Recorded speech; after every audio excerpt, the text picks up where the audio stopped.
Hello friends, welcome back to our channel Surya Nalabothula. ఈరోజు అయితే మనం సుధీర్ షెడ్లో అయితే ఉన్నాము. ఈ సంవత్సరం కొత్త షెడ్ అనమాట. ఆల్మోస్ట్ మనకు బొమ్మలన్నీ ఫినిషింగ్ అయితే అయిపోయినాయి, చేతులు కూడా అయిపోయినాయి అనమాట. ఈ షెడ్ లొకేషన్ లాస్ట్లో అయితే చూపిస్తాను. ఈ విగ్రహం ఈ ప్రస్తుతానికి అయితే ఈ సంవత్సరం అప్డేట్ వచ్చేసి మనకి ఇటు సైడ్ అయితే రాముడు అయితే వచ్చాడు, మనకు బ్యాక్గ్రౌండ్లో అయోధ్య, పైన ఆంజనేయ స్వామి కూడా అయితే వచ్చాడు. గణేశుడు కూడా మనకు ఆల్మోస్ట్ ముంబై స్టైల్ టోటల్గా మనకు చేతి మీద టవల్ టైప్ రావడం కానీ, పంచె కూడా చాలా డిజైన్గా ఉంది. అండ్ అలాగనే తాపల మీద ఇప్పుడు ఇటు సైడ్ తాపలు వచ్చాయి కదా, ఇటు సైడ్ తాపల మీద మనకు రాముడు నిలబడినట్టు అయితే వచ్చింది. కింద తాపల మీద అటు సైడ్ ఇటు సైడ్ కూడా ఏనుగులు అయితే వచ్చాయి అనమాట, ఏనుగుల ఫేస్లు. సో ఇది వచ్చేసి ఆల్మోస్ట్ ఒక 12 feet వస్తుంది.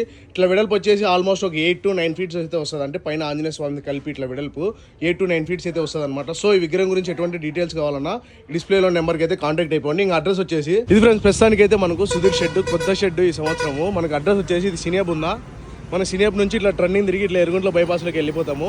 ఆ ట్రన్నింగ్లోనే మనకు స్టార్టింగ్లోనే మన సినియాబ్ పక్కనే కనబడుతుంది అనమాట. సో ఇంకా ఎటువంటి డౌట్స్ ఉన్నాయి డిస్ప్లేలో కనబడుతున్న నెంబర్కి అయితే కాంటాక్ట్ అయిపోండి.